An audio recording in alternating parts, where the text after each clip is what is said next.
The Book of Genesis, chapter 30. The sons of Jacob.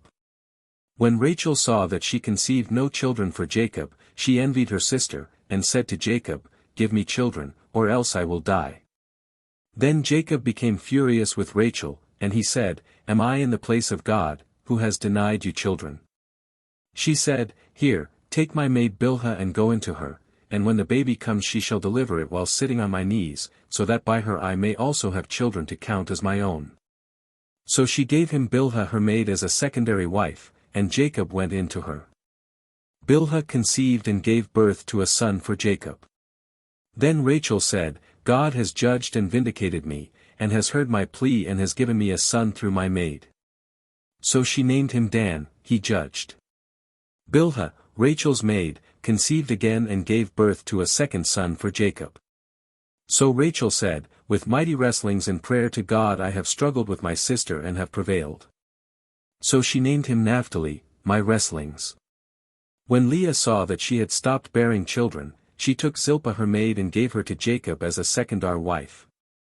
Zilpah, Leah's maid, gave birth to a son for Jacob. Then Leah said, "How fortunate." So she named him Gad, good fortune. Zilpah, Leah's maid, gave birth to a second son for Jacob. Then Leah said, "I am happy. For women will call me happy." So she named him Asher, happy. Now at the time of wheat harvest Reuben, the eldest child, went and found some mandrakes in the field, and brought them to his mother Leah. Then Rachel said to Leah, "Please give me some of your son's mandrakes." But Leah answered, "Is it a small thing that you have taken my husband? Would you take away my son's mandrakes also?" So Rachel said, "Jacob shall sleep with you tonight in exchange for your son's mandrakes." When Jacob came in from the field in the evening, Leah went out to meet him and said, "You must sleep with me tonight, for I have in fact hired you with my son's mandrakes." So he slept with her that night. God listened and answered the prayer of Leah, and she conceived and gave birth to a fifth son for Jacob. Then Leah said, "God has given me my reward because I have given my maid to my husband." So she named him Issachar. Leah conceived again and gave birth to a sixth son for Jacob. Then Leah said, "God has endowed me with a good marriage gift for my husband, now he will live with me, regarding me with honor as his wife, because I have given birth to 6 sons. So she named him Zebulun. Afterward she gave birth to a daughter and named her Dinah. Then God remembered the prayers of Rachel, and God thought of her and opened her womb so that she would conceive. So she conceived and gave birth to a son, and she said, "God has taken away my disgrace and humiliation." She named him Joseph, "May he add," and said, "May the Lord add to me another son." Jacob prospers. Now when Rachel had given birth to Joseph, Jacob said to Laban, "Send me away, that I may go back to my own place and to my own country. Give me my wives and my children for whom I have served you, and let me go, for you know the work which I have done for you."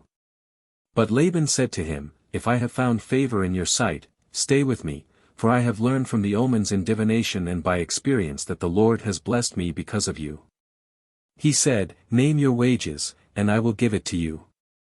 Jacob answered him, "You know how I have served you and how your possessions, your cattle and sheep and goats, have fared with me. For you had little before I came and it has increased and multiplied abundantly, and the Lord has favored you with blessings wherever I turned. But now, when shall I provide for my own household?" Laban asked, "What shall I give you?" Jacob replied, "You shall not give me anything.